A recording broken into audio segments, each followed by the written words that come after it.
नमस्कार मित्रांनो, विवेक कुसळकर या युट्यूब चॅनलवरती तुमचं हार्दिक स्वागत आहे।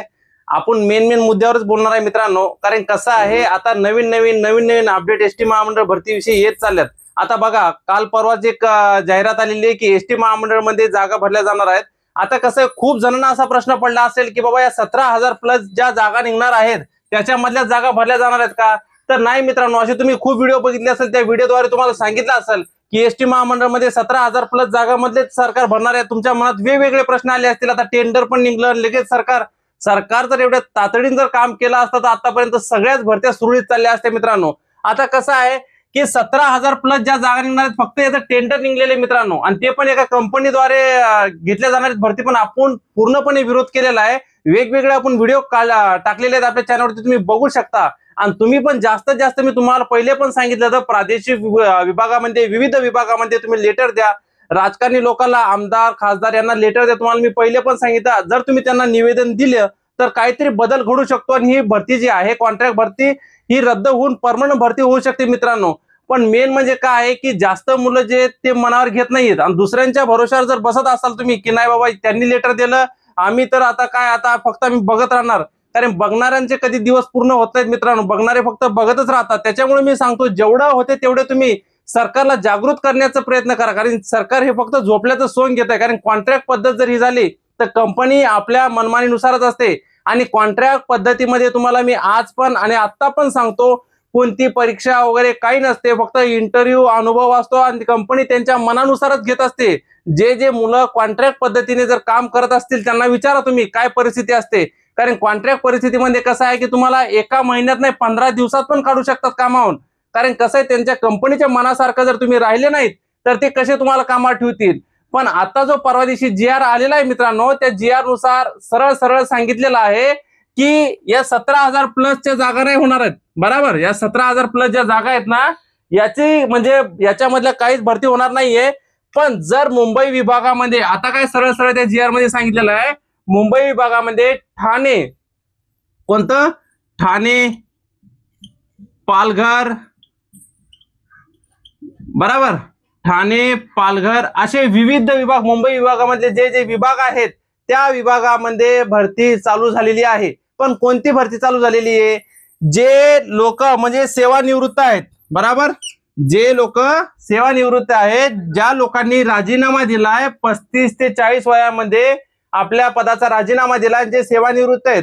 आता कसं आहे की सरकारनं काय ठरवलं, सरकारचं डोकं एवढं चालतंय पुढं की त्यांना काय वाटतंय, आता कॉन्ट्रॅक्ट बेसला जर मुलं जास्तीत जास्त प्रमाणात जर विरोध करत असतील तर एका दुसऱ्या पद्धतीने आपण जागा भरण्याचा प्रयत्न करू। कारण की सध्या बघायला जर गेलं तर एसटी महामंडळ मध्ये मनुष्यबळाची खूप कमी आहे मित्रांनो। म्हणजे खूप लोक आता म्हणजे एसटी महामंडळ मध्ये कामासाठी लागणार आहेत। पण कसं आहे की सरकारला फक्त एकच मनामध्ये विचार येतोय की आपण परमनंट घेऊ शकत नाही यांना कॉन्ट्रॅक्ट बेसवर जर घेतलं तर आपण कसं आहे वेळेनुसार काढू शकतो, हे सरकारची मनमानी।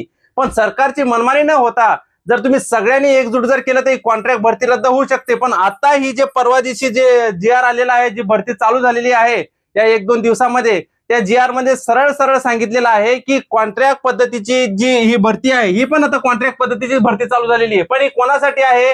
ज्या लोकांनी राजीनामा दिलेला आहे, जे लोक सेवानिवृत्त आहेत। पण मुंबई विभागासाठी भरती आहे मित्रांनो, ते ज्यांनी राजीनामा दिला आणि जे सेवानिवृत्त आहेत। आता सध्याचे फॉर्म चालू झालेले आहेत बघा, बरोबर। ही भरती या 17,000 प्लस मधली भरती नाहीये, ही वेगळी भरती आहे। वेगळी म्हणजे काही फक्त पदे मुंबई विभागासाठी, त्यांनी सरळ सरळ सांगितलं या 17,000 प्लस मधली ती भरती नाहीये, मुंबई विभागासाठी हे पद आहेत मित्रांनो। आणि दुसरी गोष्ट, वय असायला पाहिजे 61 वर्ष 6 महिने। कोणता व्यक्ती अप्लाय करू शकतो? ज्या व्यक्तीने राजीनामा दिलेला आहे, जे व्यक्ती सेवानिवृत्त झालेले त्यांनाच घ्यायचंय। तर याच्या म्हणजे पद कोणते आहेत?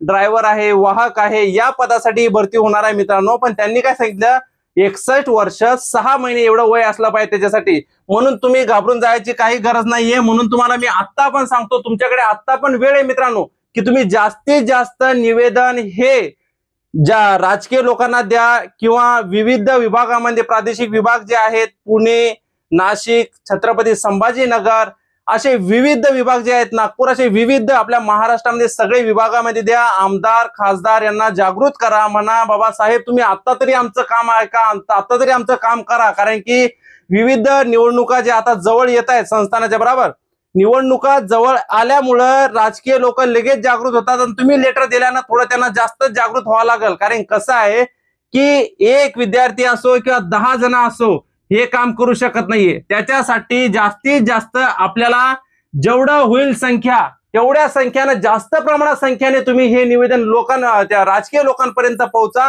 आणि हे निवेदन आपले परिवहन मंत्री प्रतापराव सरनाईक यांच्यापर्यंत, देवेंद्र फडणवीस मुख्यमंत्री यांच्यापर्यंत पोहोचलं ना एकदा की नाही बाबा हे खरं आहे की ही भरती परमनंट झाली पाहिजे. जर ही भरती मित्रांनो परमनंट झाली तर सगळ्यात जास्त फायदा तुम्हाला होणार. आणि दुसरी गोष्ट, जे 2019 ची मुलं त्यांनी आतापर्यंत आपले प्रयत्न चालू ठेवले, विविध निवेदन दिले की बाबा आम्हाला आता तरी तुम्ही सेवेत घ्या, आता तरी परमनंट करा, त्यांचे पण प्रयत्न चालू आहेत. पण त्यांच्या प्रयत्नांना यश येण्यासाठी आणि तुमचे प्रयत्न जर चालू असले दोन्ही जरी, त्यांना पण घेतील आणि 17,000 प्लस. कारण की आता जर बघायला गेलं तर एसटी महामंडळ मध्ये मनुष्यबळ खूप कमी आहे मित्रांनो. जर बघायला गेलं तर खूप म्हणजे खूप कमी आहे मनुष्यबळ. तर त्याच्यामुळे सरकारला कोणत्याही परिस्थितीमध्ये 17,000 प्लस जागा या परमनंट पद्धतीने घ्याव्याच लागतील.